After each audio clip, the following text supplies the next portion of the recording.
আসসালামু আলাইকুম, স্বাগতম জানাচ্ছি বিবিসি নিউজ আন্তর্জাতিক সংবাদে। শুরুতেই সংবাদ শিরোনাম, এরপর বিস্তারিত।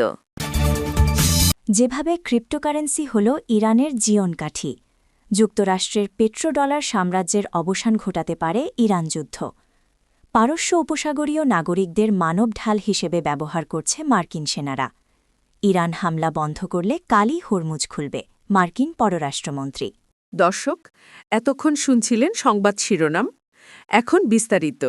আপনি যদি ইসরায়েলের ধ্বংস চান এবং মুসলিমদের পাশে থাকেন, তাহলে ভিডিওতে লাইক করে চ্যানেলটি অবশ্যই সাবস্ক্রাইব করে দিবেন এবং আপনার মূল্যবান মতামত অবশ্যই কমেন্টে লিখে জানিয়ে দিবেন। এখন বিস্তারিত। যেভাবে ক্রিপ্টোকারেন্সি হল ইরানের জীবনকাঠি। ইরানে ইসরায়েল যুক্তরাষ্ট্রের আগ্রাসনের পর কেটে গেছে ২৭ দিন। আজ সংঘাতের ২৮তম দিন। শুরু থেকেই দুই শক্তিশালী রাষ্ট্রের বিমান হামলার জবাবে ইরান ড্রোন ক্ষেপণাস্ত্র ব্যবহার করেছে। অপ্রত্যাশিতভাবে ইসরায়েলের পাশাপাশি এই অঞ্চলে মার্কিন মিত্রদের ওপরও হামলা চালায় ইরান। মূলত সৌদি আরব, আরব আমিরাত ও কাতার সহ যেসব দেশ মার্কিন সেনাদের ঠাঁই দিয়েছে অথবা মার্কিন ঘাঁটি নির্মাণের অনুমতি দিয়েছে, তারাই তেহরানের রোষানলে পড়ে। অপরদিকে পর্দার আড়ালে ঘটে যায় এক ডিজিটাল বিপ্লব। বেশ কয়েক বছর ধরেই আন্তর্জাতিক আর্থিক নিষেধাজ্ঞা এড়াতে ও নিজ সম্পদ সুরক্ষিত রাখতে বড় আকারে ডিজিটাল মুদ্রায় ঝুঁকছে ইরান। চলমান সংঘাতেও দেশের সাধারণ মানুষ ও শাসক গোষ্ঠী উভয়ের জন্যই জীবনকাঠি হয়েছে ক্রিপ্টোকারেন্সি। মজার বিষয় হল, বাংলাদেশসহ বিশ্বের অনেক দেশেই এখনও এই মুদ্রার লেনদেন আনুষ্ঠানিকভাবে নিষিদ্ধ। লাখো ডলারের লেনদেন। যুদ্ধের প্রথম দিন থেকেই ইরানে ক্রিপ্টোকারেন্সির লেনদেন বেড়েছে। বিশেষজ্ঞরা বলছেন, মূলত দুই কারণে ইরানে ক্রিপ্টোকারেন্সির লেনদেন বেড়েছে। ভারতের এইমস হাসপাতালের কাছে ২০০ কোটি রুপির ক্রিপ্টোকারেন্সি চাইল হ্যাকাররা। যুক্তরাষ্ট্রের পেট্রোডলার সাম্রাজ্যের অবসান ঘটাতে পারে ইরান যুদ্ধ।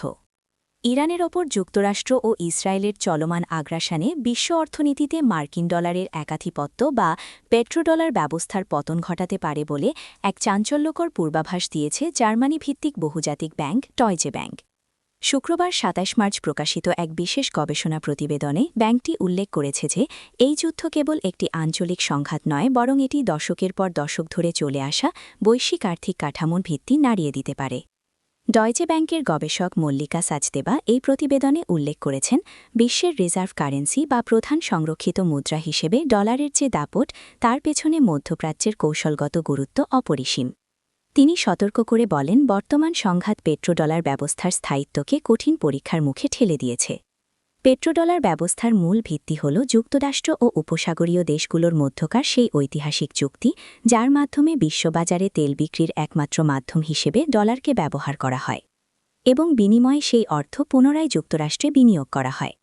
প্রতিবেদনে আরও বলা হয়েছে, ইরানের ওপর এই যুদ্ধ পেট্রোডলারের আধিপত্য ক্ষয়ের জন্য একটি অনুঘটক হিসেবে কাজ করতে পারে।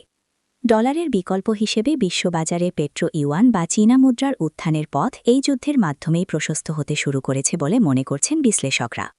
যুদ্ধের ফলে মধ্যপ্রাচ্যের দেশগুলো যদি ডলারের বিকল্প খুঁজতে শুরু করে, তবে তা মার্কিন যুক্তরাষ্ট্রের বৈশ্বিক আর্থিক সক্ষমতার ওপর এক বড় ধরনের আঘাত হিসেবে দেখা দেবে। পারস্য উপসাগরীয় নাগরিকদের মানব ঢাল হিসেবে ব্যবহার করছে মার্কিন সেনারা।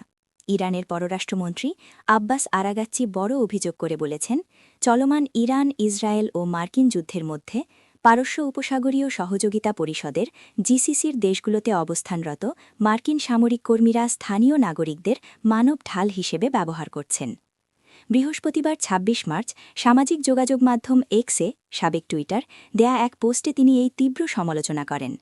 আরাগাচ্চি দাবি করেন, যুদ্ধের শুরু থেকেই মার্কিন সেনারা জিসিসিভুক্ত দেশগুলোর সামরিক ঘাঁটি ছেড়ে বিভিন্ন হোটেল ও বাণিজ্যিক দপ্তরে আশ্রয় নিয়েছেন, যা ওই অঞ্চলের সাধারণ মানুষের জীবনকে ঝুঁকির মুখে ফেলছে।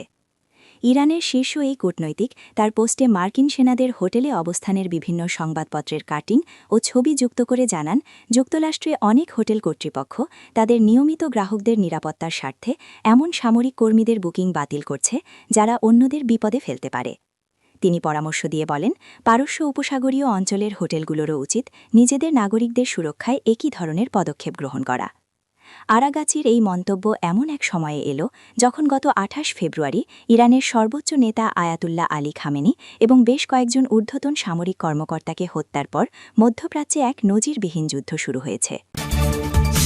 ইরান হামলা বন্ধ করলে কালই হরমুজ খুলবে, মার্কিন পররাষ্ট্রমন্ত্রী মার্কো রুবিও বলেছেন, হরমুজ প্রণালী দিয়ে আবার জ্বালানি চলাচল ডাকতে শুরু করেছে। একই সঙ্গে যুক্তরাষ্ট্র ও ইরানের মধ্যে পরোক্ষ যোগাযোগেও কিছু অগ্রগতি হয়েছে। বৃহস্পতিবার ফ্রান্সে G7 পররাষ্ট্রমন্ত্রীদের বৈঠকে যাওয়ার আগে সাংবাদিকদের তিনি এই কথা বলেন। রুবিও জানান, কয়েকটি মধ্যস্থতাকারী দেশ দুই পক্ষের মধ্যে বার্তা আদান-প্রদান করছে এবং কিছু অগ্রগতি হয়েছে। তিনি বলেন, প্রণালী দিয়ে এখন আগের চেয়ে বেশি জ্বালানি যাচ্ছে। যতটা যাওয়ার কথা ততটা না, তবে কিছুটা বেড়েছে। বার্তা বিনিময়ের ক্ষেত্রে কিছু অগ্রগতি হয়েছে, কিন্তু এই প্রক্রিয়া এখনও চলমান এবং আমরা এটি মিডিয়ার সামনে আলোচনা করব না। রুবিও দাবি করেন, ইরান যদি বিশ্ব জাহাজ চলাচলে হুমকি দেয়া বন্ধ করে তাহলে হরমুজ প্রণালী আগামীকালই খুলে যেতে পারে। আন্তর্জাতিক আইন নিয়ে যারা কথা বলে তাদের এই বিষয়ে কিছু করা উচিত। তিনি আরও বলেন, যুক্তরাষ্ট্রের খুব অল্প জ্বালানি হরমুজ প্রণালীর ওপর নির্ভর করে, বরং বিশ্বের অনেক দেশ এ পথের ওপর নির্ভরশীল, তাই তাদেরই বেশি উদ্যোগ নেওয়া উচিত। রাশিয়া ইরানকে সমর্থন দিচ্ছে কিনা এ প্রশ্নে রুবিও বলেন, মস্কো এখন মূলত ইউক্রেন যুদ্ধ নিয়েই ব্যস্ত। শুক্রবার ফ্রান্সে G7 বৈঠকে রুবিওর মূল আলোচনার বিষয় হবে ইউক্রেন যুদ্ধ এবং ইরানকে কেন্দ্র করে মধ্যপ্রাচ্যের পরিস্থিতি।